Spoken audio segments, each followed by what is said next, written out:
వంటలో చిరుమామిళ్ళ మురళీ మనోహర్ గారు అందించే హెల్త్ టిప్ ఏంటో చూద్దాం. ఆహారం ఔషధం ఈ విభాగంలో జ్వరం గురించి, ఈ సమస్యను తగ్గించే ఆహార ఔషధం గురించి తెలుసుకుందాం. జ్వరాన్ని తగ్గించే ఆహార ఔషధాల్లో ముఖ్యమైనది, ప్రధానమైనది ఎండు ద్రాక్ష, రైజిన్స్. ఎండు ద్రాక్షతోటి ఆహార ఔషధం తయారీని, వాడాల్సిన పద్ధతిని తెలుసుకుందాం. దీనికి మీకు కావాల్సిన పదార్థాలు 3. ఎండు ద్రాక్షలు అంటే రైజిన్స్ 25, నీళ్లు 1/2 కప్పు, నిమ్మరసం 1/2 టీ స్పూన్. ఇలాగా ఈ 3ని సిద్ధం చేసుకొని ఔషధాన్ని తయారు చేసుకోండి.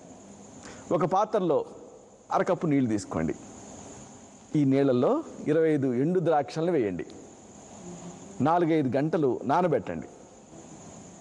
ఎండు ద్రాక్ష పళ్ళు నీళ్ళను పీల్చుకుంటాయి, బాగా ఉబ్బుతాయి. ఇప్పుడు ఇదే నీళ్ళల్లో ఈ ఉబ్బిన ఈ ఎండు ద్రాక్ష పళ్ళని బాగా స్క్వీజ్ చేయండి, పిసకండి, గుజ్జులాగా తయారు చేయండి. ఫిల్టర్ ద్వారా ఈ తోలుని, గింజల్ని వేరుపరిచి పారేయండి.